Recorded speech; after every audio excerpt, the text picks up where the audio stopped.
par David F. Sandberg. Ouais, c'est ce genre. Attends, remets s'il te plaît. Quand je faisais ça? Oui. Mais, bien Ok. coup, mais tu l'as fait hyper naturellement. Ok. C'est fort.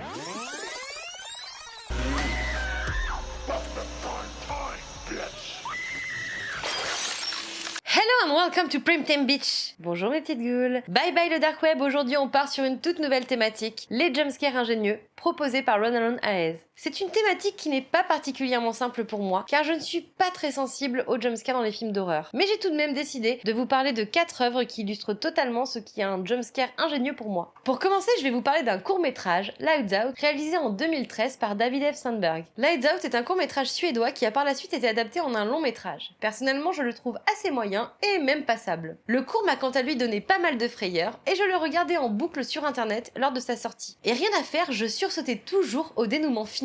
Il s'agit d'un des courts-métrages d'horreur qui m'a le plus marqué. Tel un Jack in the Box, on connaît totalement le mécanisme, mais on sursaute toujours. Le procédé est simple mais efficace. Dans Lights Out, une jeune femme s'apprête à se mettre au lit lorsqu'elle observe une mystérieuse silhouette dans son couloir. Seul petit bémol, lorsqu'elle allume la lumière, la silhouette disparaît, mais alors qu'elle l'éteint à nouveau, elle semble se diriger vers elle. Cette relecture horrifique du 1, 2, 3 soleil fonctionne toujours aussi bien sur moi. C'est l'anticipation et l'appréhension qui font de ce jumpscare final un bon jumpscare. À mon sens, adapter ce court en long n'était pas vraiment pertinent. Ici, nul besoin d'un background pour notre cher fantôme, c'est simple, bref, terrifiant, et c'est ce qui fait la force du court-métrage.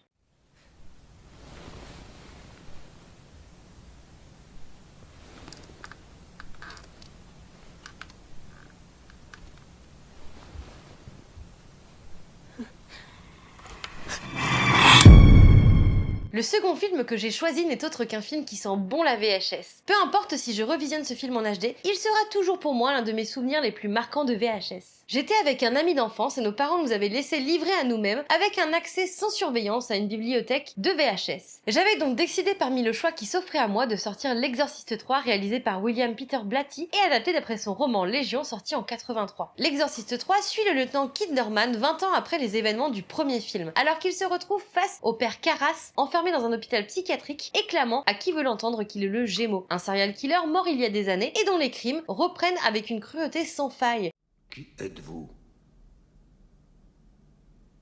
Je ne suis personne.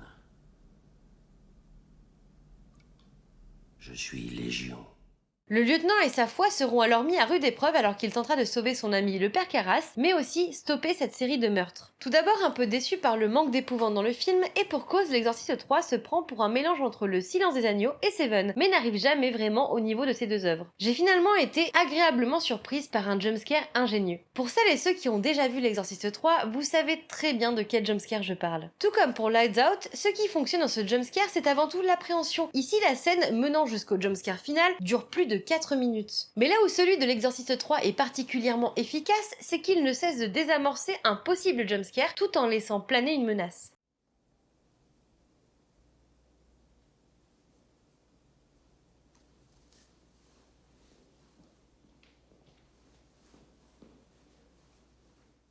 Durant cette scène, le spectateur a une vue d'ensemble du couloir de l'hôpital. Alors qu'une infirmière entend un bruit, elle ira vérifier sa provenance. Elle sera surprise par un patient, qui n'est pas une menace, mais représentera le premier faux jumpscare. Le spectateur pourra ainsi reprendre son souffle et se dire qu'il n'a plus rien à craindre, même si l'ambiance globale laisse à croire le contraire.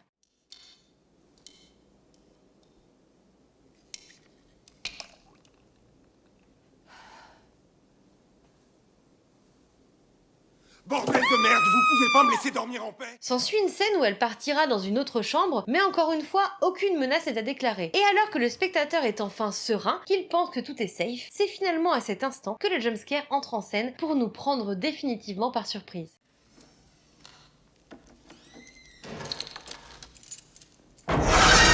Si L'Exorciste 3 n'est pas un chef-d'œuvre, son jumpscare figure parmi les plus ingénieux et à mon sens, rien que pour ça, retournez donc le temps d'un visionnage auprès du père Karras afin de sursauter un bon coup. Vous pensiez pouvoir sauver votre ami le prêtre? Oh mon Dieu! Le film est sorti en Blu-ray chez ESC. C'est une superbe édition, alors foncez. Au moment où j'écris ce script, j'ai failli oublier l'un des jumpscares qui m'a le plus marqué, mais grâce à Amélie du podcast Jumpscare, ce jumpscare m'est revenu en tête. Oui, ça fait beaucoup de jumpscares dans une phrase, je sais. Si vous êtes friand d'horreur et d'épouvante, vous n'êtes sûrement pas passé à côté du phénomène The Haunting of Hill House. À force de visionner des films qui font peur au petit déjeuner, j'avoue que je passe de plus en plus à côté de grosses frayeurs, et c'est même parfois un peu frustrant. Mais ça c'était sans compter The Haunting of Hill House, réalisé par Mike Flanagan en 2018 et disponible sur Netflix. The Haunting of Hill House est une adaptation du livre de Shirley Jackson. L'histoire d'origine suivait les déboires du professeur Montaigne et de ses sujets en quête d'activité paranormale. Ici la série traite d'une maison hantée, celle de Hill House, mais bien heureusement, elle ne se résume pas seulement à ça. Elle accompagne la famille Crane à plusieurs phases de leur vie pour suivre le drame qui les a et les changera à jamais. C'est une série de fantômes qui illustre plusieurs thèmes, la famille, le deuil, le mal, les monstres qui nous rongent et nous suivent partout. Feel good quoi. Mais ici, le réalisateur Mike Flanagan ne se contente pas de faire une série sur un thème commun contenant son lot de jumpscares en tout genre. Il prend un thème usé par les multiples œuvres cinématographiques existantes, les pures décodifications habituelles, pour nous faire revenir à une autre forme de peur plus primaire. Aux oubliettes, les fantômes qui apparaissent lorsque l'on ferme une porte à pharmacie et les chaises qui volent en l'air. Tout d'abord happé par l'ambiance lugubre et la réal incroyable de cette série, c'est véritablement les fantômes cachés dans l'arrière-plan qui m'ont causé quelques traumas. Cependant, le jumpscare dont je vais vous parler aujourd'hui n'est pas dissimulé et il vous saute en pleine face. Attention, sursaut garanti. Le jumpscare que j'ai choisi n'est autre que celui présent dans l'épisode 8 de la saison 1. Il surgit alors que Theo et Shirley sont en voiture et que la dame au cou tordu apparaît soudainement derrière elle. Difficile de choisir un jumpscare sur cette saison 1, non pas parce qu'il y en a trop, mais parce qu'ils sont tous assez efficaces. Cependant, celui de l'épisode 8 fonctionne toujours aussi bien sur moi. Cette série est encore aujourd'hui l'une de mes favorites. Elle est toujours disponible sur Netflix, mais n'est jamais sortie en format physique en France malheureusement. De t'expliquer. Excuses lamentables. T'es même pas. Je suis pas en train de trouver des excuses. Je te dis. Et enfin, je finirai sur un jumpscare présent dans le long métrage de Ari Aster, Hérédité, sorti en 2018. Il y a très peu de jumpscares dans Hérédité, et c'est en partie pour ça que j'aime ce film. Le site Where's the Jumpscare les compte au nombre de 8, ce qui est vraiment peu pour un film d'horreur. Sur ce site, vous pouvez voir le nombre de jumpscares mis en scène dans un long métrage. Par exemple, Freddy vs Jason compte pas moins de 24 jumpscares. Ici, Hérédité est plutôt un film d'ambiance, et bien qu'il reprenne les codes de l'épouvante, il joue plus sur une fatalité pesante que sur les jumpscares habituels du genre.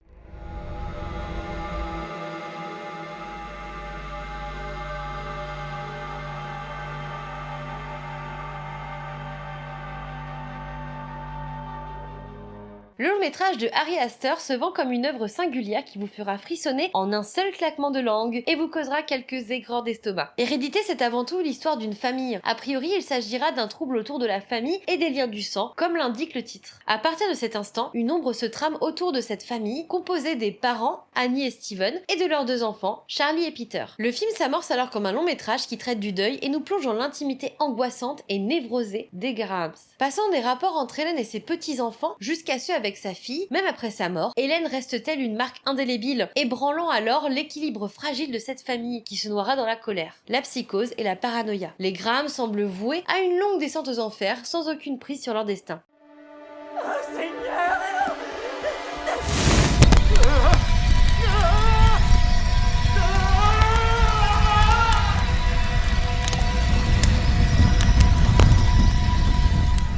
Là où ce long métrage de Ari Aster est puissant, c'est dans son équilibre entre la psychose, le drame, le thriller psychologique et le surnaturel. Il oscille entre les genres et ne lâche jamais le spectateur qui semble toujours retenir son souffle jusqu'au prochain drame. Et pour ceux et celles qui ont vu le long métrage de Ari Aster, je suis sûre que vous voyez très bien de quel jumpscare je parle. Il s'agit de celui où Annie est dans l'arrière-plan, telle une forme indistincte dans un premier temps, pour finalement se retrouver accroupie sur le plafond comme un démon. Une image qui vous collera à la peau encore pas mal de temps après le visionnage.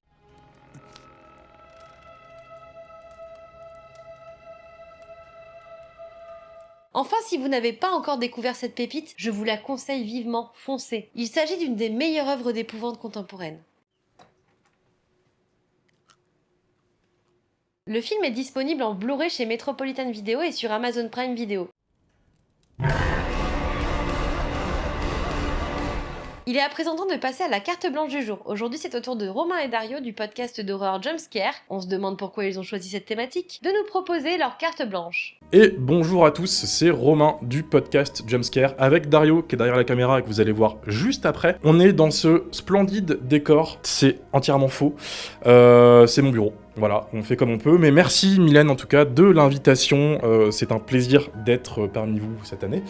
On a choisi nous le thème du jumpscare, puisque on a un podcast qui s'appelle Jumpscare, évidemment, ça nous a paru assez pertinent, et au final on fait un petit historique quand même du jumpscare dans l'histoire du cinéma, que Dario va faire juste après, des films qui ont mauvaise réputation, puisque le jumpscare n'est jamais bien vu dans le cinéma d'horreur, alors qu'il y a quelques petites perles. Merci Romain, c'est Dario de Jumpscare aussi. Alors merci Mylène, j'ai l'impression que je vais paraphraser Romain, mais merci Mylène de nous recevoir pour ce calendrier de l'avant, ça nous fait hyper plaisir d'être là. Je parle pour Romain, mais en tout cas moi ça me fait hyper plaisir d'être là. Paraphrase en effet. Et je te paraphrase de ouf. Merci Romain, alors par contre tu t'es un peu gouré, alors peut-être que j'aurais pu te rattraper puisque j'étais derrière la caméra à ce moment-là, je ne vais pas vraiment parler de l'histoire du jumpscare au cinéma, ça serait beaucoup trop long. Et le but c'est quand même de faire une vidéo digeste, Romain, donc désolé, je vais pas faire ce que tu m'as dit, encore une fois. Je n'aime pas les jumpscares, une phrase qu'on a tous entendue, une phrase qu'on a sûrement tous dite au moins une fois dans sa vie. Putain, faux JL quoi. Il va de soi de dire que les jumpscares reposent bien plus sur la surprise que sur la peur, malgré leur nom. Or, on a tendance à dire qu'il y a quand même deux types de jumpscares, il y a le bon jumpscare, le mauvais jumpscare. Je vais pas vous refaire le sketch des inconnus, mais la réalité c'est que le mauvais jumpscare surprend tout simplement, alors que le bon jumpscare lui surprend intelligemment. En effet, c'est trop simple de réduire le jumpscare à ce putain de chat qui saute sur le piano.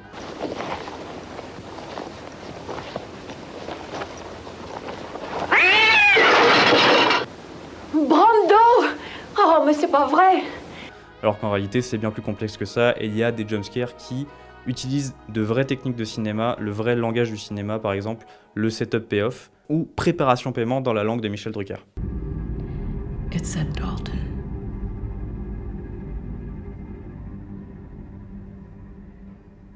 I can still hear that voice.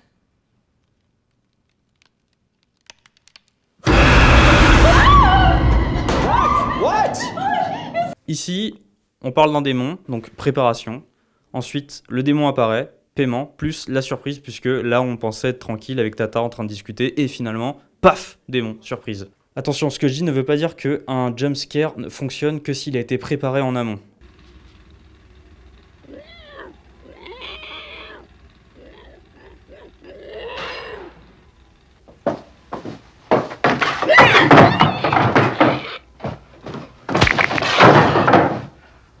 Ici, la maison fait office de préparation, et Leatherface est le paiement. Sans qu'on ait vraiment mentionné du coup Leatherface avant, on a quand même la surprise de le voir. Alors dans ce cas, pourquoi certains jumpscares nous marquent plus que d'autres ? Par exemple, si je vous mets un extrait de n'importe quel film d'horreur, ou je vous mets un jumpscare de n'importe quel film d'horreur issu des années 90 post-Scream, vous l'avez probablement oublié. Vous me croyez pas ? Regardez.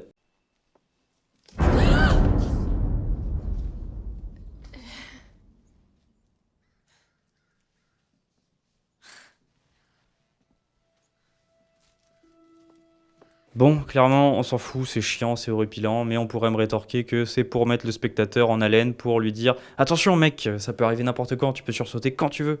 Sauf que en réalité, c'est plus un moment où les scénaristes se sont dit « Bah là, c'est le moment qui fait peur, donc on va mettre un peu de pluie, on va mettre une ambiance qui fait un peu peur, voilà, on met une petite musique flippante, de l'orage peut-être, et là, paf ! Le chat sur le piano. » Sauf qu'en réalité, on est devant une scène qu'on a déjà tous vue 500 fois, et je me sens bête de devoir dire ça à voix haute, mais il est évident qu'au cinéma, on peut faire ressentir des choses aux spectateurs avec plein d'outils. En fait, il y a plein d'outils au cinéma, par exemple les mouvements de la caméra, la profondeur de champ, la lumière, le montage. En fait, on n'est pas obligé de devoir faire sursauter le personnage principal n'importe quand pour pouvoir faire ressentir des émotions aux spectateurs. Et en parlant de n'importe quand, est-ce que vous vous souvenez de ça ?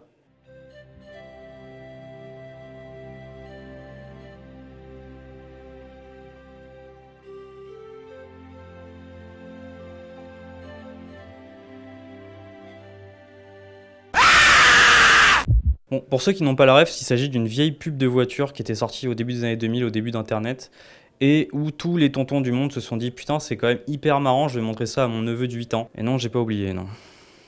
Donc là, on est face à ce qui s'apparente à un mauvais jumpscare, si on suit ma théorie.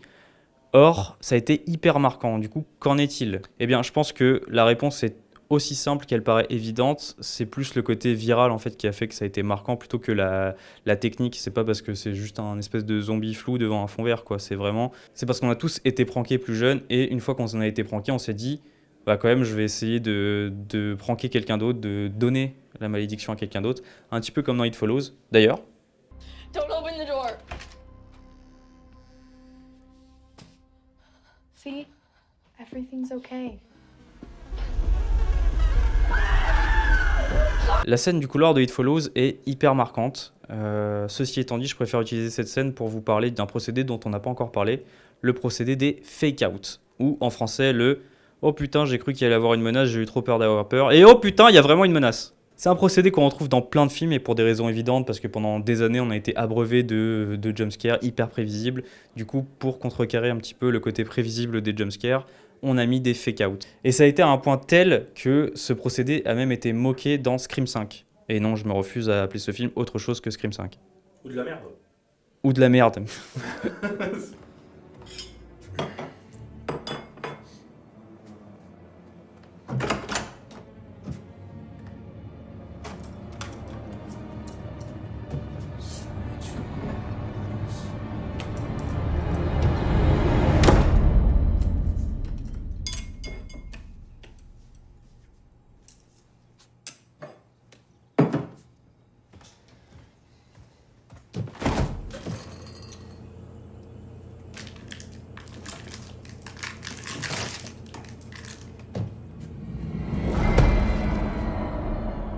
Là, on se rend compte que quelquefois, l'anticipation du jumpscare est bien plus forte que le dit jumpscare.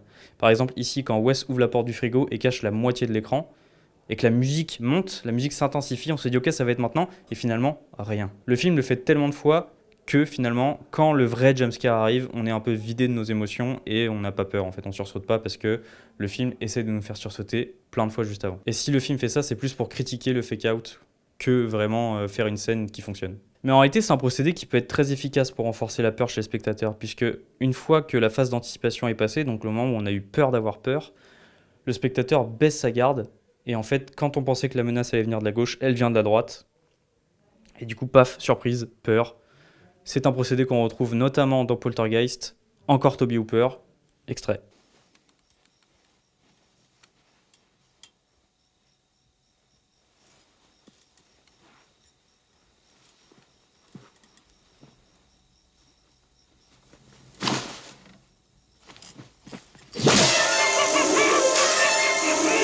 Même si je suis pas spécialement fan de cet outil, il faut rappeler quand même que le jumpscare est un outil de cinéma justement, et quand il est bien utilisé, c'est difficile d'arguer contre son efficacité. Le problème, c'est qu'il a été utilisé et même surutilisé par des gens qui n'avaient pas spécialement d'inspiration, et que du coup on a été abreuvé de jumpscares. Certaines personnes finissent par avoir une espèce de réponse épidermique au jumpscare, et on peut les comprendre. Le fait est que ceux qui nous marquent sont ceux qui sont certainement les plus réussis, puisque c'est ceux qu'on va emporter avec nous après être sorti de la salle de cinéma ou après avoir éteint son ordinateur. On a tous un jumpscare qui nous a plus marqué que les autres. D'ailleurs, c'est pas spécifiquement juste pour les films d'horreur, les jumpscares. Et on peut même argumenter que un jumpscare dans un film qui n'est pas classifié horreur sera plus marquant, puisqu'on ne s'attendait pas du tout à avoir peur pendant le film lorsqu'on a acheté notre place de cinéma. Personnellement, quand on parle de bons jumpscares, le premier film auquel je pense, c'est Mulholland Drive de David Lynch. Un jumpscare qu'il est intéressant de décortiquer, puisque c'est un jumpscare qui est annoncé avant qu'il n'arrive.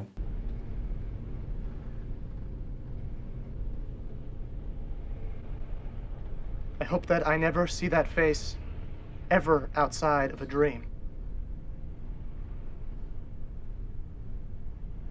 Puisque quand le gars raconte son rêve et qu'il nous dit qu'il a vu un gars avec un visage horrible qu'il n'a plus envie de voir, chacun en fait va se projeter et chacun va imaginer son propre mec avec un visage horrible. Et la force de ce moment, c'est justement parce que le film te raconte le jumpscare avant qu'il arrive, et quand il arrive, tu sursautes quand même. Peut-être même plus fort.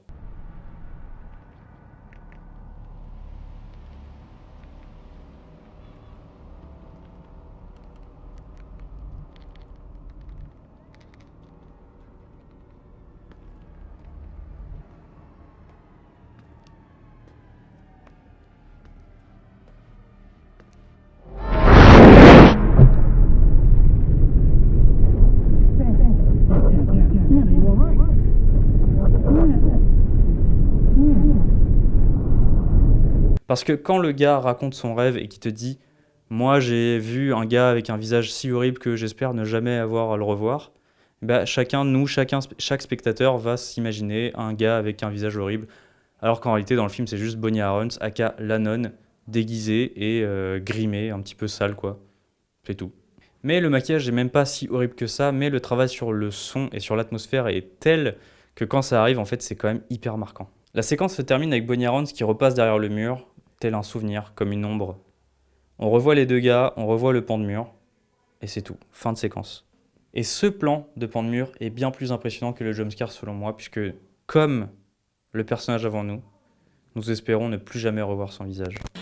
Merci beaucoup Dario et Romain pour cette carte blanche, je vous mets le lien vers le podcast en description. N'oubliez pas que vous pouvez me soutenir sur Tipeee, je vous laisse le lien en description. Et puis surtout, n'hésitez pas à me taguer avec le hashtag Welcome to Halloween 2023. Et moi je vous dis à demain pour une nouvelle vidéo. Faites de beaux cauchemars.